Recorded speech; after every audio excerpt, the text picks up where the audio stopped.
Salam əziz müəllimlər, bugünkü video izahımız voleybol idman oyununun izahı olacaq. Voleybol idman oyunu 1895-ci ildə Amerikada William Morgan tərəfindən yaranıb və voleybol sözünün mənası uçan top deməkdir. Və ilk adı Mintonette olub. 1906-cı ildə 1906-cı ildə isə Mintonette adı voleybol adı ilə dəyişdirilərək olub voleybol adı. Yəni indi artıq idman oyununun adı voleyboldur bildiyiniz kimi. Və 1947-ci ildə Parisdə Beynəlxalq Voleybol Federasiyası yaradılıb. Və 1964-cü ildə həm kişilər, həm qadınlar olimpiya oyunlarına daxil edib və iştirak edib. Yadınızda saxlayın. Və voleybol idman oyunu üzrə ən çox qalib gələn qadınlardan yığma komandası Rusiya olub. Və Rusiyanın tərkibində Azərbaycan idmançı təmsil edib. Yəni Azərbaycan idmançı Rusiyanın SSR-in tərkibində təmsil edərək 4 olimpiya medalı qazanıb. Yadınızda saxlayın. O idmançımız kimdir? İnna Riska. Və Azərbaycanda voleybolun inkişafı 1926-cı ilə təsadüf edir. Voleybol Azərbaycanda nə zaman yaranıb deyə sual düşərsə 1926-cı il. Və Azərbaycanda Voleybol Federasiyası yaranıb 1992-ci ildə. Və Azərbaycan Voleybol Federasiyası üzv olub Beynəlxalq Voleybol Federasiyasına. Nə zaman? Elə 1992-ci ildə. Yadınızda saxlayın. Azərbaycan Voleybol Federasiyası yaranıb 1992-ci il. Elə həmən ildə də Beynəlxalq Voleybol Federasiyasına üzv olub. Və Azərbaycan Voleybol Federasiyasının prezidenti isə Şahin Bağırovdur. Yadınızda saxlayın. Tarixlərdən əsas lazımı olan tarixlər bunlardır. Bunları bilməniz kifayətdir. Keçək voleybol idman oyununda komanda heyəti.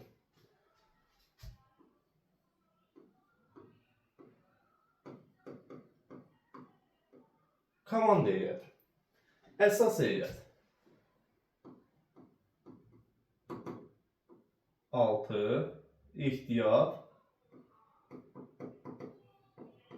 ehtiyat da 6. Beynəlxalq yarışlarda isə hər iki komandanın razılığı ilə əlavə 2 də ehtiyat oyuncusu ola bilər. Protokolda yadınızı saxlayın. 6 əsas, oyunlarda əsasən 6 əsas, 6 ehtiyat və bu oyuncuların içərisində 6 əsas, 6 ehtiyatında da əlavə olur. Əlavə olaraq yox, elə daxilində 2 dənə də libero olur. Protokolda yadınızda saxlayın, 2 libero olur. Libero. İndi bu liberonun hansı vəzifələr daşıyır, hansı digər oyunculardan fərqi nədir? Oyun gedişatında hər birinin izahını verəcəyim. Dedik 6 əsas, 6 ehtiyat. Oyuna başlayan zaman basketbol, bundan əvvəlki video izahlarımız basketbol, 3-3 basketbol olub. Onlarda kimi oyun başlayan zaman 6-dan az oyuncusu olarsa oyun başlaya bilməz. Mütləqdir ki 6 oyuncumuz olsun, mütləqdir. Oyun başlaması üçün 6 oyuncumuz olsun. Amma basketbolla 3-3 basketbolda belə idi ki, məsəl üçün basketbol mütləq 5 nəfərlə olsun, başlasın oyun. 5 olduqda, başladıqdan sonra 4 nəfərlə də, 3 nəfərlə də, 2 nəfərlə də oyun davam edə bilirdi. Bu basketbol deyil. Bəs voleybolda necədir?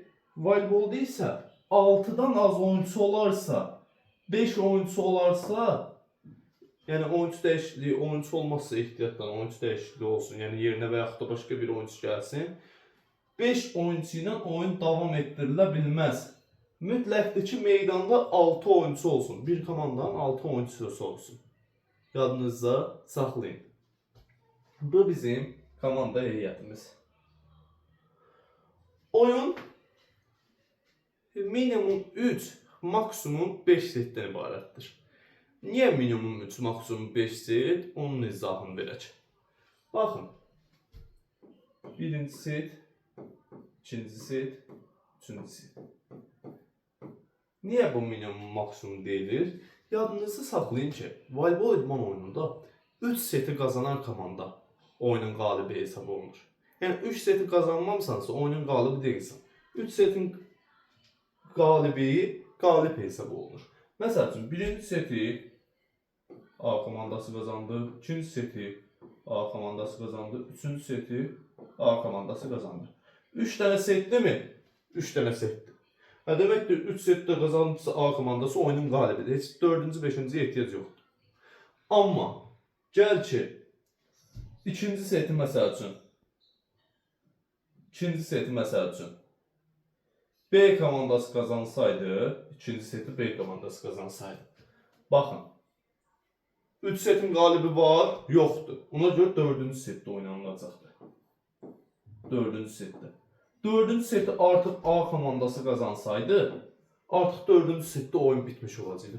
Çünki 1, 2, bu da 3. 3 set qazanmış olacaqdı. Ona görə avtomatik oyun bitəcəkdi. Lakin 4-cü seti B komandası qazanmış olsaydı,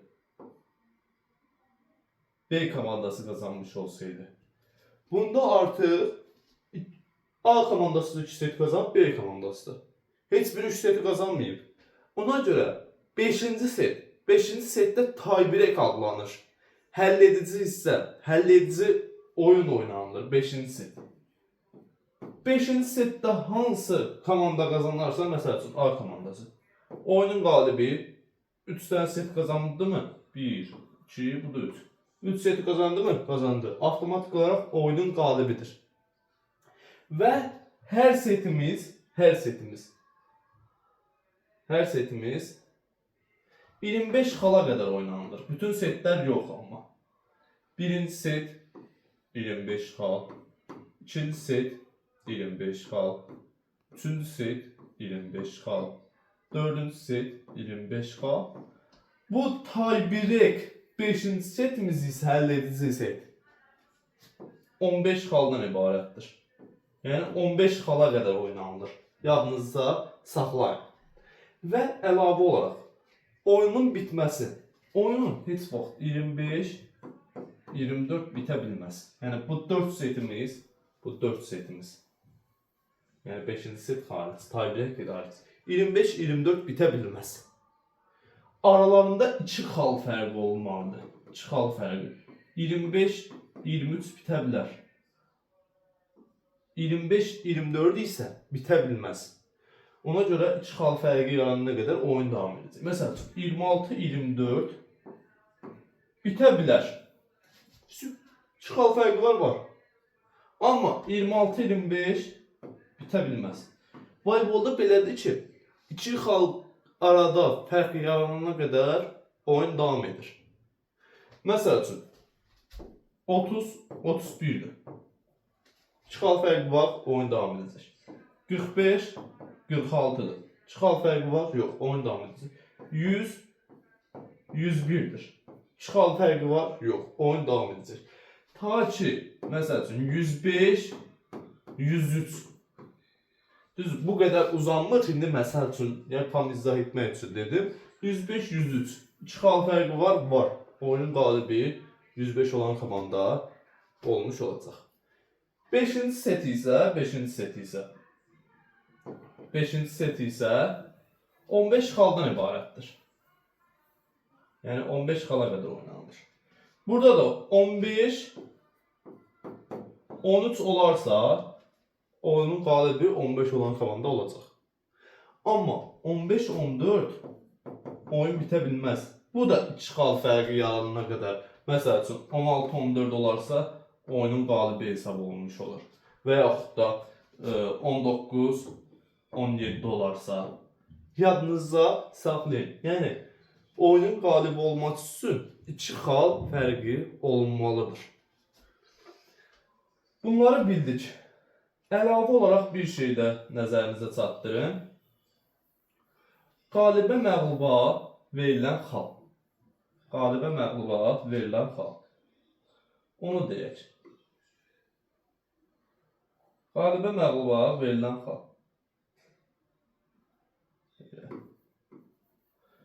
Baxın.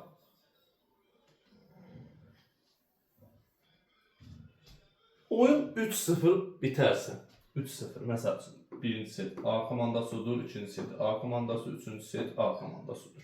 Oyun bitdi. Hesab neçə bitdi? 3-0.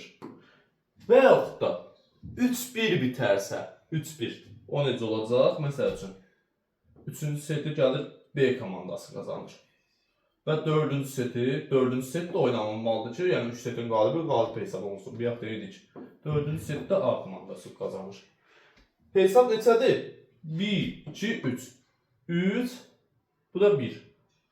B komandası da 1.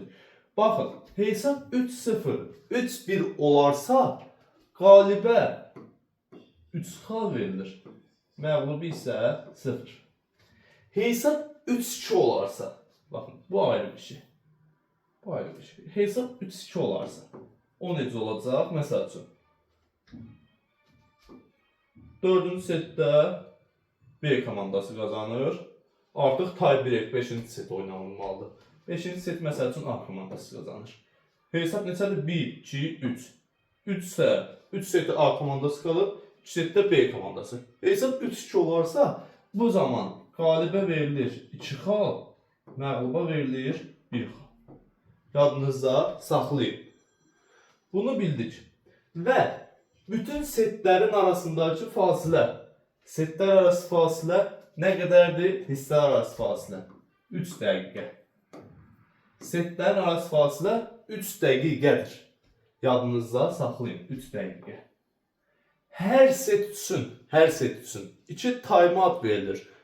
Digər idman oyunlarına, basketbolla, 3 basketbolun video izahına baxsanız, orada time-out nə olduğunu biləcəksiniz. Yenə deyirəm, time-out istirahət fasiləsidir. Burada da top ölü olduğu vaxt time-out götürülür, istirahət fasiləsi. Hər set üçün 2 time-out verilir.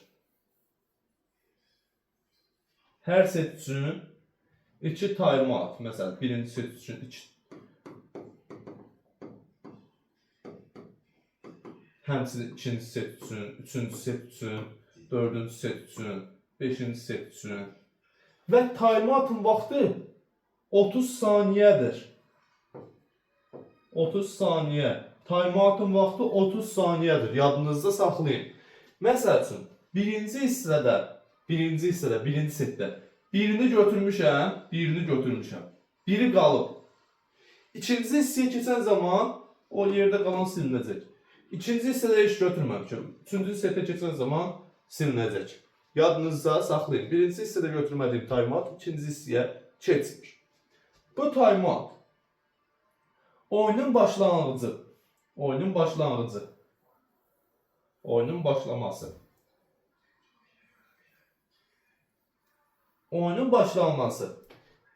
Birinci set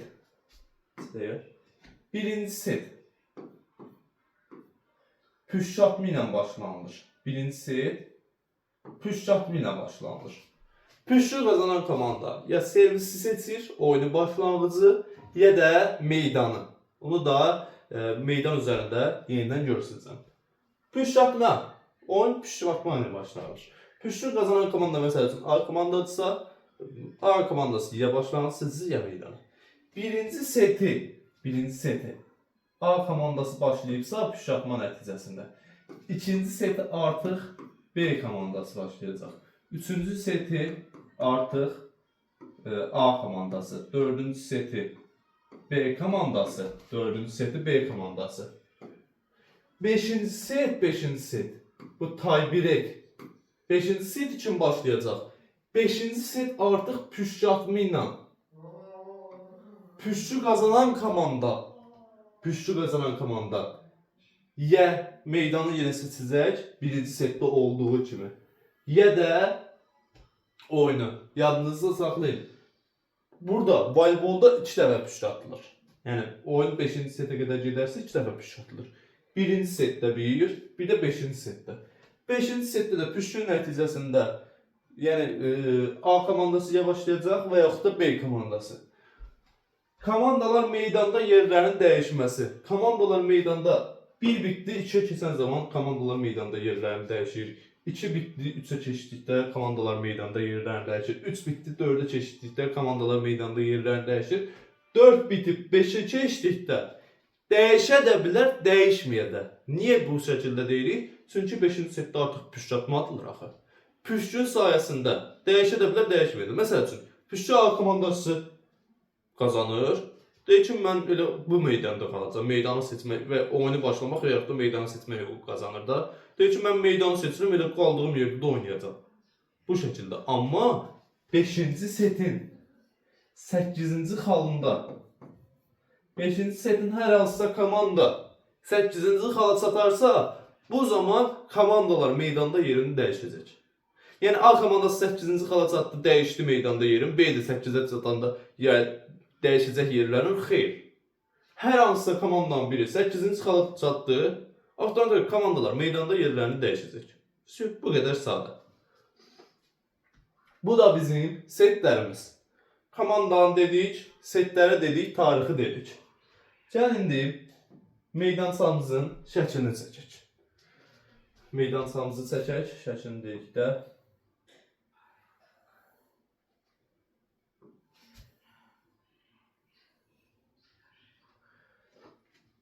Bu bizim meydançamızın en uzunluğu. Meydançanın mərkəzindən tor keçir. Və bu da olsun dirəklər. Fikir vermişsiniz. Məsəl üçün, voleybol hər birimiz universitet həyatı olsun, məktəb həyatı olsun, yəni görmüşük da. Yəni dirəklər çöldə olur. Meydan xətti içəridə. Bu bizim torumuz və torun altından da xətt çəkilir. Və ön xəttimiz, bu da arx xəttimiz. Torda meydanı 2 bərabər hissəyə bölür. Ümumi meydan uzunluğu 18 metrdir. Uzunluğu 18 metrdir. Eni isə 9 metrdir. Uzunluğu 18 metr, eni isə 9 metrdir. 9 metrdir. Və ortadan tam mərkəzdən tor çəkilir. Bu da meydanı 2 bərabər hissəyə bölür, 9-9. Və ön zona, hücum zonası 3 metr adlanır, 3 metrdir. Arxa zona 6 metrdir. Həmsinin burada ön zona 3 metr, arxa zona 6 metr. Və azad zona, arxa zonadan, yəni arxa zonadan 6,5 metrdir. Yəni beynəlxalq yarışlarda hər tərəfdən 6,5 metr. Amma yanlardan isə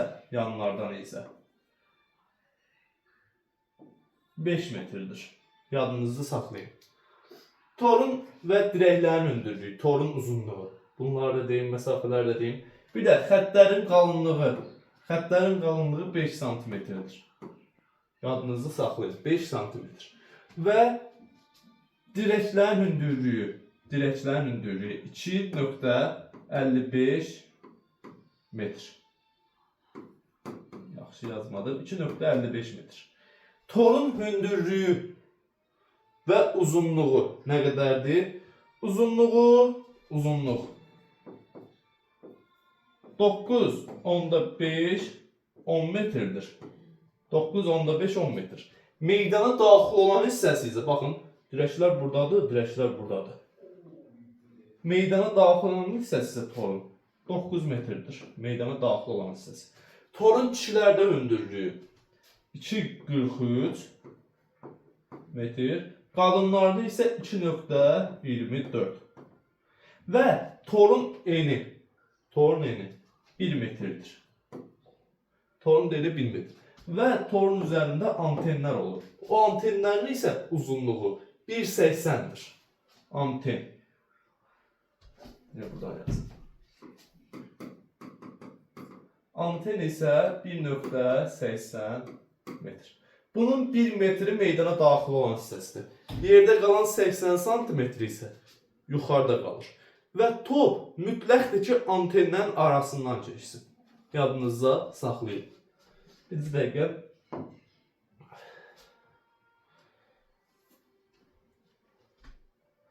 Baxın. Diqqət yetirin. Meydançamızdır. Meydançamız. Baxın, eni 9 metr, uzunluq çox böyüdür. Görürsünüz, bu bizim meydançamız. Eyni il onun təsviri. Bir dəqiqə.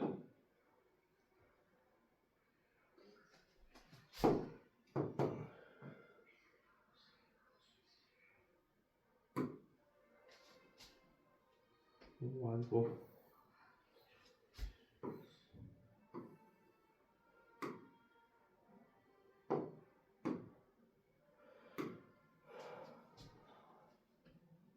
Baxın, voleybol meydançası. Baxın, eyni ilə çəkdiyimiz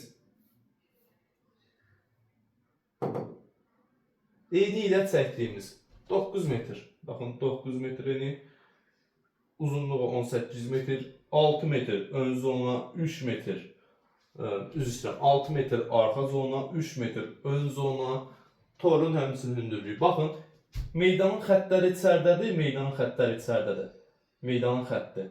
Amma dirəkləri isə ondan arxadadır. Və meydana daxil olan hissəsi isə 80, yəni meydana daxil olan hissəsi isə 9 metrdir. Bir yaxı demişdiniz. Yəni, eyni ilə bu olsun. Baxın, eyni ilə vəziyyət. Yəni, baxın, burada kiçik bir anten görün. Baxın, bu antendir. Sonra, yəni, meydanın şəklini belə görsədirəm ki, bu şəkildə. Yəni, bu bizim meydanımız və meydan haqqında olan ümumi məlumat. Yəni, bunları silək, meydanımızı yenidən çəkək.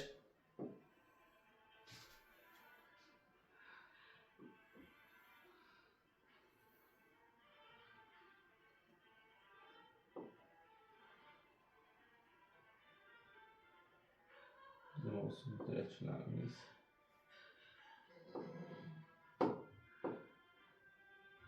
Dirəklərimiz və ön zona böyük oldu ön zonamız.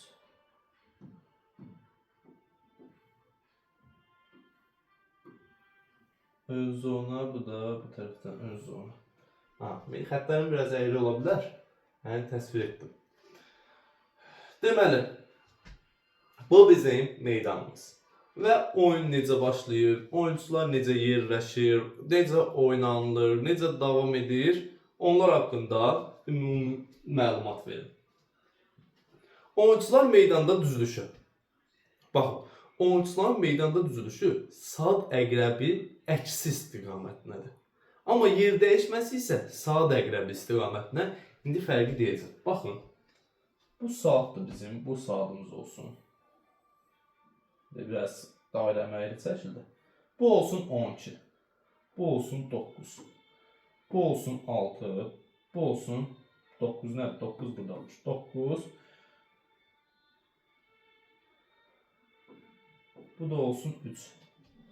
12, 3, 6, 9. Saat əqrəbi necə gedir?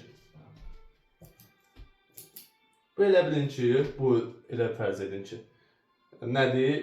Saat əqrəbinin baş hissəsi. Baxın, 12, 3, fırlanır, 6, 9, 12. Yəni, bu şəkildə gedir də. Bir indi gözünüzün qarşısına gətirin. Ox işarəsi ilə çəkirəm. 3, gəlir. 6, gəlir.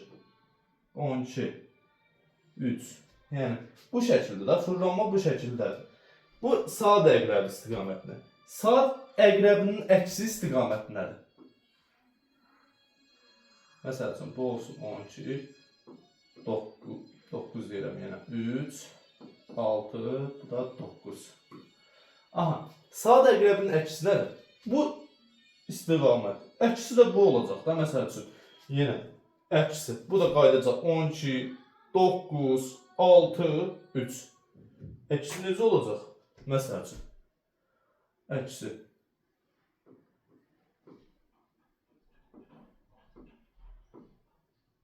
Bu da əksi.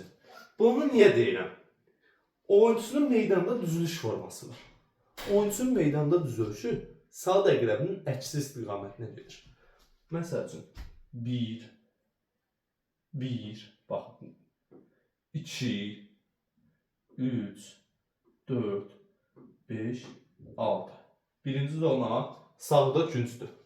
5 isə sol künc. Adınızı saxlayın. Bunu indi deməyimin məqsədi var. Baxın, 1. Fikirləşin, baxın, sağ əqrəbi bu şəkildə gedirmi? Bu şəkildə gedir. Əksi də, yəni əksi bu şəkildə gedirmi? Əksini göstərir. Baxın, 1, 2, 3, 4, 5, 6. Sağ əqrəbinin əksi istiqamətindəmi?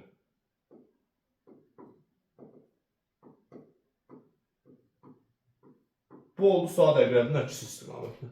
Görürsünüz, eyni ilə sağ əqrəbinin əksi istiqaməti. Düzülüş sağ əqrəbinin əksi istiqamətində olur. Oyuncular meydanda yer dəyişməsi olur. Öz aralarında yer dəyişmə. Məsəl üçün bu şəkildə. Sağ əqrəbi istiqamətində. Necə olur o proses? Məsəl üçün, bir dəqiqə. Bu oxları silim, sizi qarışdırmasın. Aha. Baxın. Rəqibin servisindən, rəqib servisə başladı və rəqibin servisini biz qazandıq. 10 gidişatında oyunu biz qazandıq, topu biz qazandıq.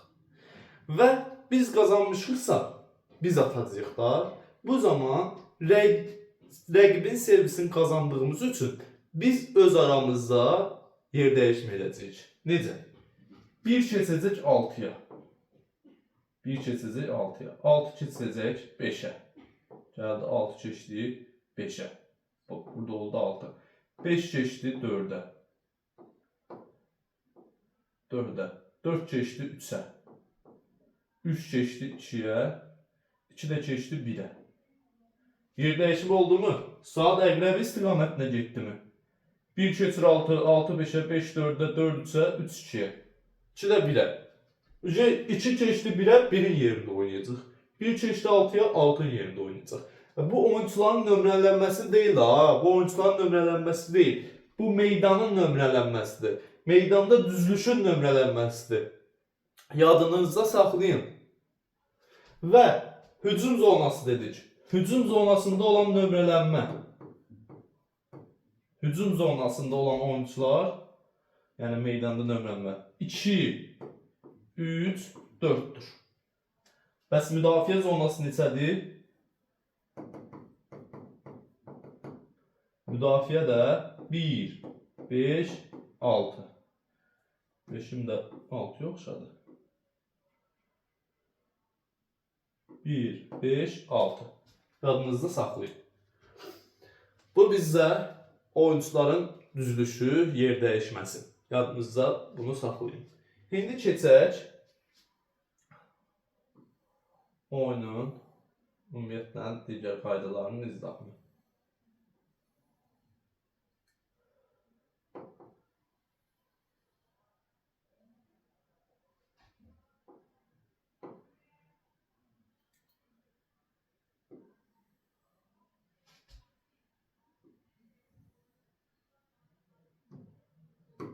Aha.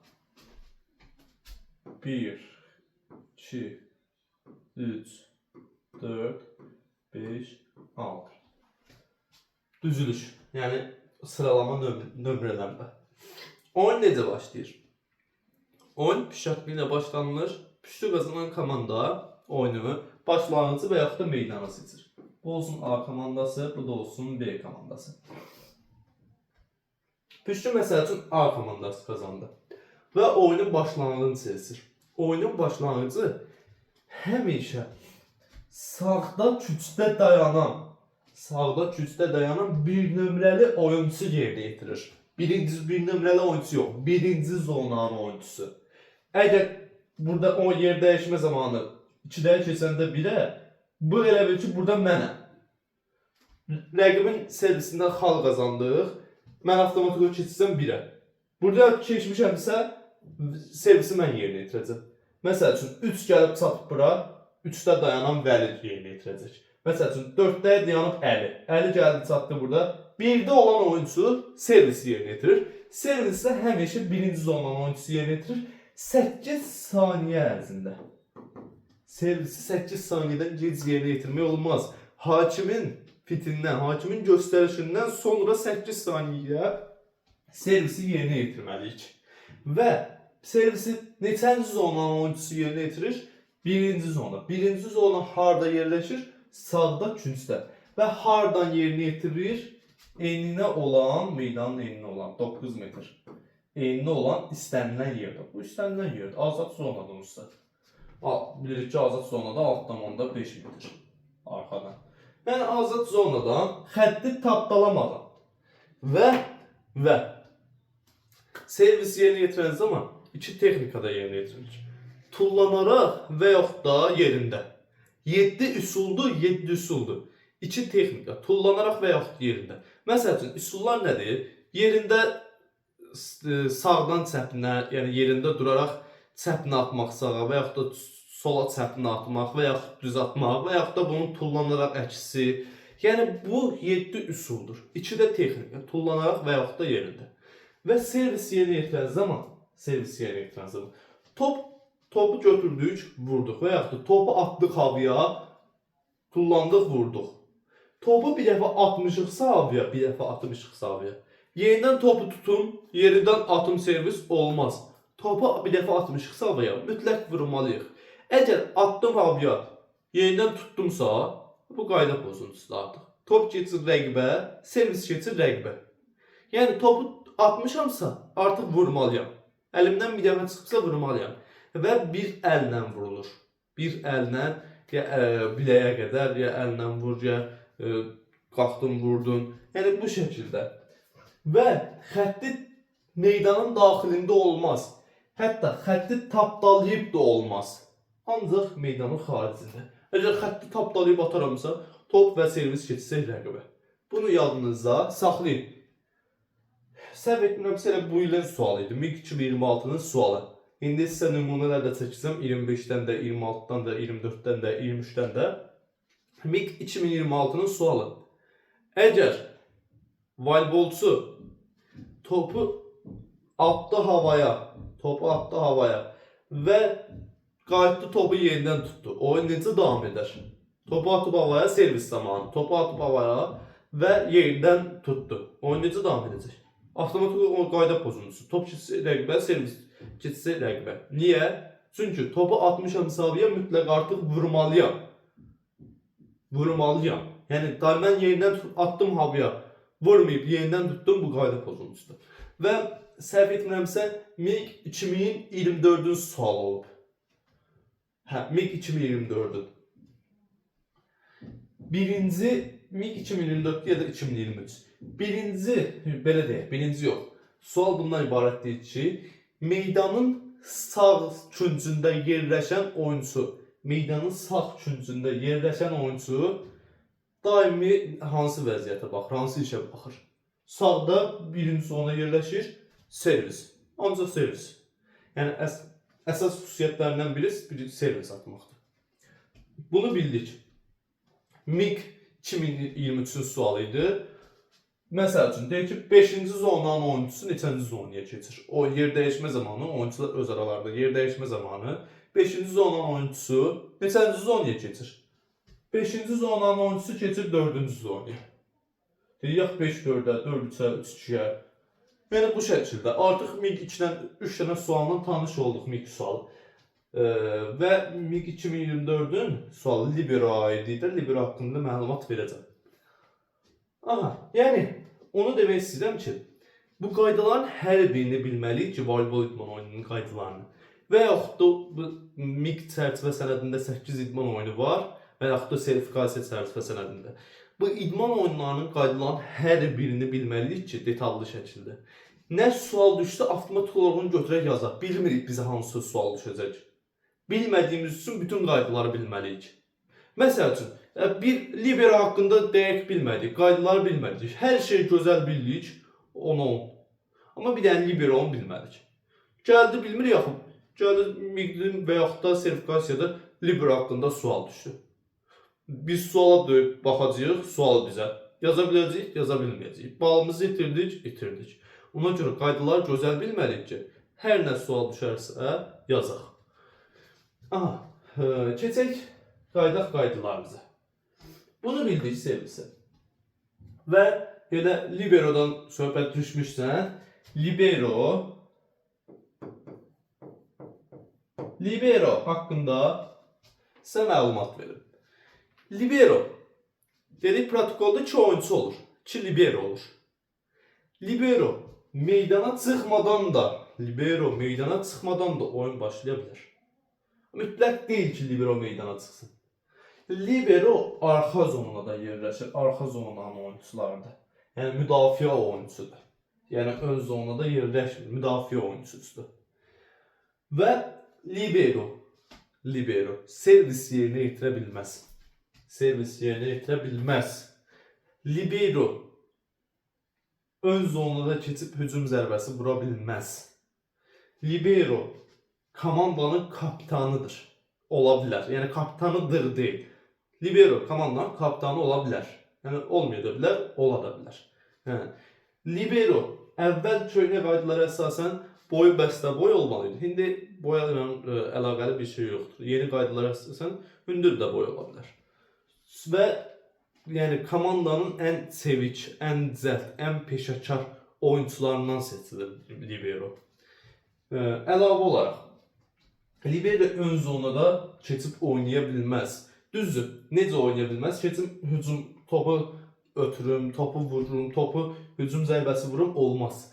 Sadəcə libero ön zonadan topu qəbul edə bilər.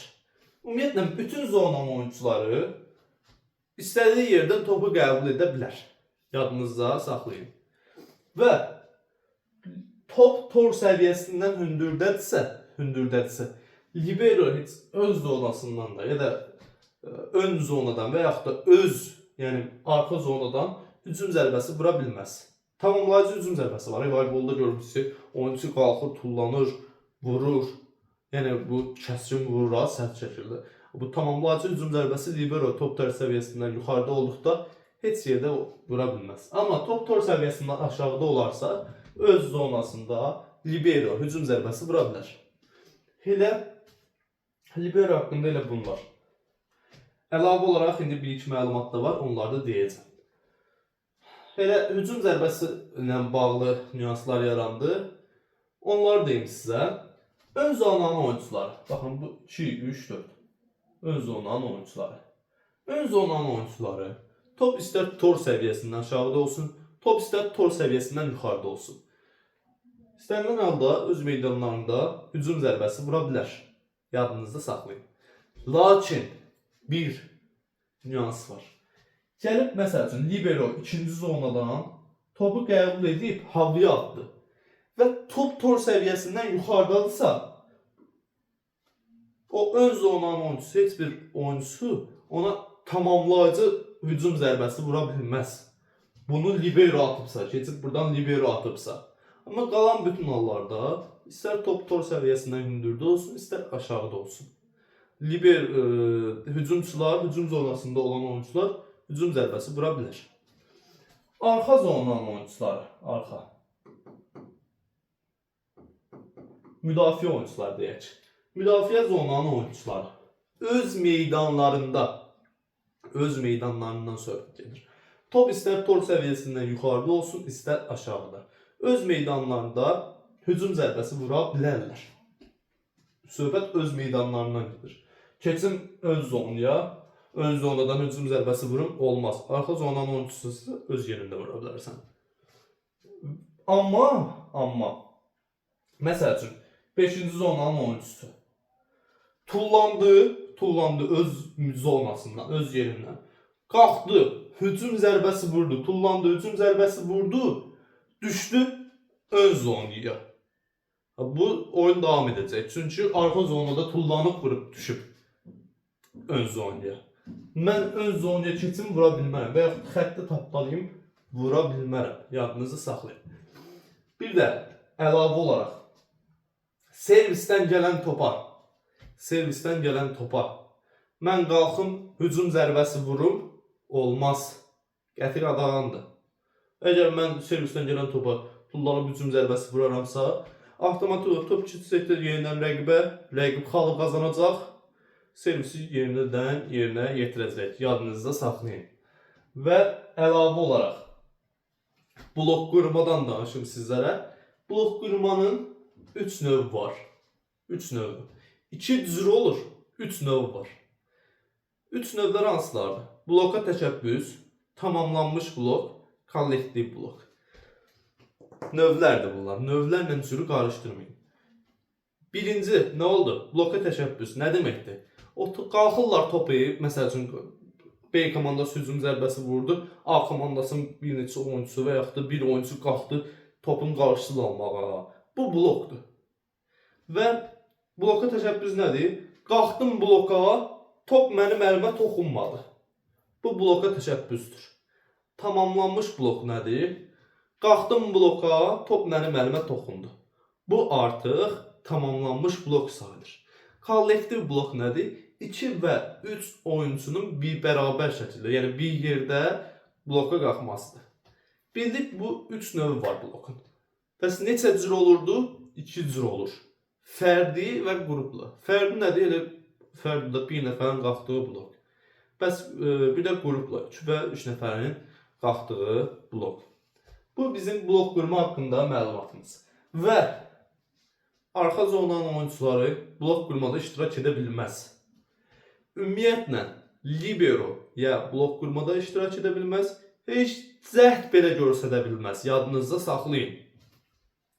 Bu bizim blok qurumu ilə bağlı məlumatlarımız. Və oyunda 3 cür xal qazanma var. Oyunda 3 cür xal qazanma var.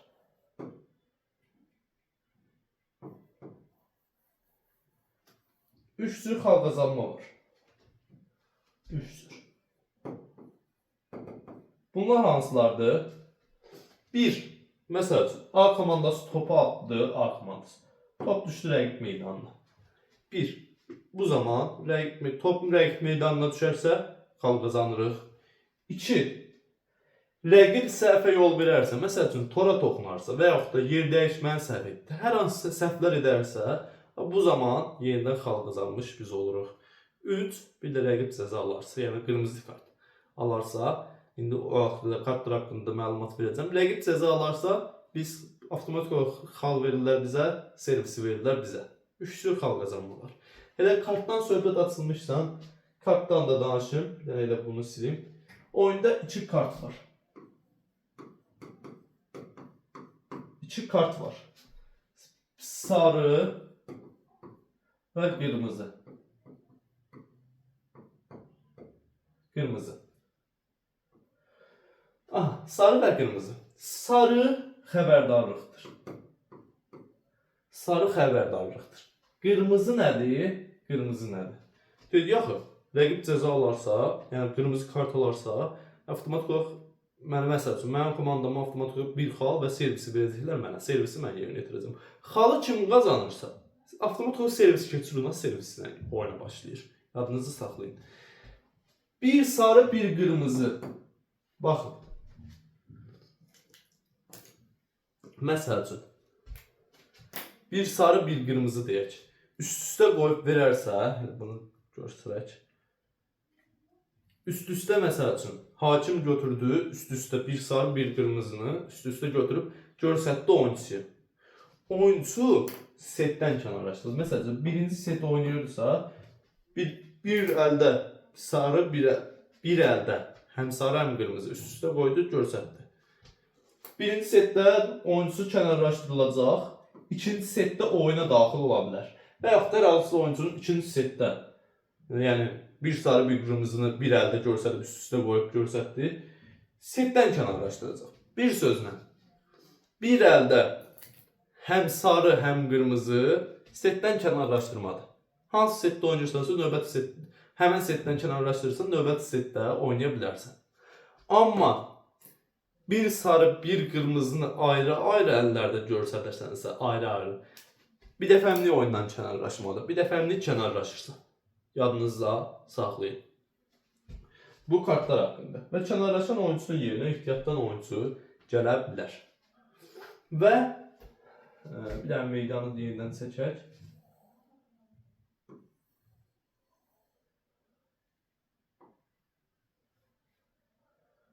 Nəsə, bunu bildik ki, tordur. Yarısı ağ, yarısı qırmızı. Bu bizim torumuz.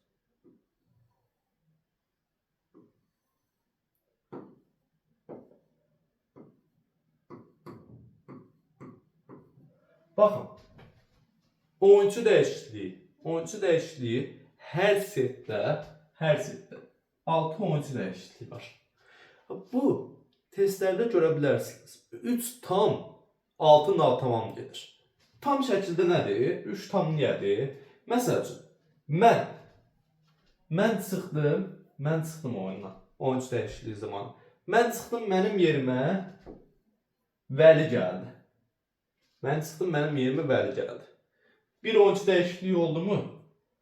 Və Vəli çıxdı. Yerinə qayıtdım, mən girdim. Bu oldu 2 oyuncu dəyişikliyi. Amma bu ikimizin elə arasında olduğu kimi, həm mən çıxdım, mənim yerimə o girdi, o çıxdı, onun yerinə mən girdim. Bu sayılır tam. Yəni bir tam oyuncu dəyişiklik. Əgər mən çıxdım, mənim yerimə Vəli girdi, Vəli çıxdı, Vəli yerinə Əli girdi. Bu artıq 3 oyuncu dəyişikliyi olacaqdı, yəni tam falan sayılmayacaqdı. Elə bu natamamdır. Natamam. Tam olması üçün kim girir, kim çıxırsa onun yerinə həmən oyuncu girmək, həmən oyuncu çıxanda da çıxan yerinə həmən oyuncu çıxartmaq. Eyni də burada olduğu kimi, dediyim kimi. 3 tamdır, 3 tam. 3 tam. Oyuncu dəyişikliyi, 6 natamam. Məsəl üçün, testlərdə qarşınıza çıxa bilər ki, oyuncu dəyişikliyi ilə verilən oyuncu dəyişikliyi ilə bağlı olan variantlardan düzgün olanını götürün. Məsəl üçün, A variantı verib ki, A variantı 2 tam 3 natamam. Bu doğrudur. 2 tam nə qədər idi? 2 tam o deməkdir ki, 4 oyuncu. 4 dəyişiklik. 3 natamam nədir? O da 3 dəyişiklik deməkdir. Bu eləyir 7 oyuncu dəyişikliyi. 7 oyuncu dəyişikliyi var? Yox, 6 oyuncu dəyişikliyi daxı. Ona görə bu variant səhvdir. B variantında verib ki, 1 tam 5 natamam. 1 tam nə qədərdir? 2. Bəs 5 natamam nə qədərdir? Elə 5. Bu da edədir 7. Səhvdir. C variantı verib ki, 6 tam. 6 tam deyərsə, bu 8 oyuncu, 12 oyuncu dəyişiklik deməkdir. Ona görə C də səhvdir. D variantı verib ki, 2 tam 2 natamam. Bu nə qədərdir? 2 tam olacaq 4. 2 natamam da 2-dir. Belə də 6. Demək ki, doğru cavab D variantı. Və yaxud da Y variantında da bir dənə doğru qoyacağam. Elə bilin ki, D-ni də səhv qoymuşam. Y variantında 1 tam 4 natamam. 4 natamam. 1 tam elədi 2. 2 dənə oyuncu dəyişiklik. Məsəl üçün 1 tam nədir? Mən çıxdım, Vəli girdi. 1 oyuncu dəyişiklik. Vəli də çıxdı, mən girdim. Bu da oldu 2 oyuncu dəyişiklik. Bu da sayılır tam, yaxud dediyim kimi. 1 tam 2 sayılmış olur. 4-dən natamam, elə 4 oyuncu. Nə oldu? 6. Düzgün cavabında. Yəni, bunu da, bu dərinlik düşmür. Demək olar ki, düşməyəcək. Yəni, əminliklə deməyim, hal-hazırda bu şəkillərdə düşmür. Bu çox dərinlik demiş oluq. Dərinliyə getmiş oluq. Yəni, ən azından testlərdə qarşınıza çıxarsa bilin. Çünki öz testlərimdə var. Yəni, bunu salmır. Yəni, PDF-də var. Yəni, testləri işlədikdə görəcəksiniz. Onun üçün deyil. Deməli, Və dedik 6 oyuncu dəyişikliyidir. Dəyişiklik. Bu 6 oyuncu dəyişikliyinə liberonun aidiyyatı yoxdur. Bu 6 oyuncu dəyişikliyinə liberonun aidiyyatı yoxdur. Deyəcəksiniz ki, niyə aidiyyatı yoxdur? Liberonun ona görə aidiyyatı yoxdur ki, 3 oyuncudan bir libero oyundan kənarlaşdırılacaq. Necə? Məsəl üçün, sual düşə bilər. 5-ci zonanın oyuncusu liberodursa, 5-ci zonanın oyuncusu liberodursa, oyuncu dəyişikliyi zamanı neçənci zonaya keçəcək? Axtaracaqsınız ki, libero dəyişiklik edilmiş. Yəni, bu arxa zonadır. Demiş ki, libero arxa zona, müdafiəçi oyuncusudur. Arxa zonanın oyuncusudur. 5 ara keçir 4-ə. Libero ön zonada oynaya bilər? Yox. Onun üçün libero çıxacaq kənara, libero meydanı tərk edir. Onun yerinə bir başqa oyuncu gəlir. Oyunu davam etdirilir. Və oyun davam etdirildikdən sonra bir hücumdan sonra yenidən libero qayıda bilər. Oyuncu dəyişikliyi zamanında oyuncu dəyişikliyi libero ilə edilir. Demiş axı ki, libero var. Əgər liberonun biri yoxdursa, bir oyuncu seçilir, bir oyuncu seçilir. Odur mütəmadi olaraq libero ilə yer dəyişməkdən. Və liberonun da dəyişikliklə məhdudiyyəti yoxdur, yəni aidiyyatı yoxdur. Libero arxa zonadan çıxır, meydanı tərk edir. Yerdə qalan bütün oyuncular gəlib ön zonadan meydanı tərk edir. Yadınızda saxlayın. Bu da bizim oyuncu dəyişikliyi və libero haqqında məlumat. Və əlavə olaraq topun çəkisi çevrəsini də deyim. Topun çəkisi. Çəki. 260-280 qram. Topun çevrəsi isə 65-67 santimetr. Yadınızda saxlayın. Bu da topun çəkisi çevrəsi. Hakim heyəti. Hakim heyəti yeni qaydalara əsasən 10 hakim heyəti var. 10 hakim heyəti. Yəni daha buna heç dərinliyinə ehtiyac yoxdur. Bunu düşəndə sual düşə bilər ki, neçə hakim heyəti var? Heç artıq bu qədər belə sadə sualda düşmür. Yəni düşəsi başında bu şəkildə düşə bilər. 10 hakim heyəti var. O da daha yan hakim falan bunları soruşmayacaq. Yəni tora baxan hakim, yan hakim, var hakimi falan bunlara baxmır. Var demişkən sual düşə bilər. Hər setdə neçə dəfə var tələb edilə bilər. Yəni video təkrara tələb edilə bilər. Haqsız, baxın, diqqətiniz burada olsun. Haqsız olduğu müddətdə 2 dəfə, haqsız o hər setdə. Haqsız olduğu müddətdə 2 dəfə. Haqlı olduğu müddətdə isə istənilən qədər.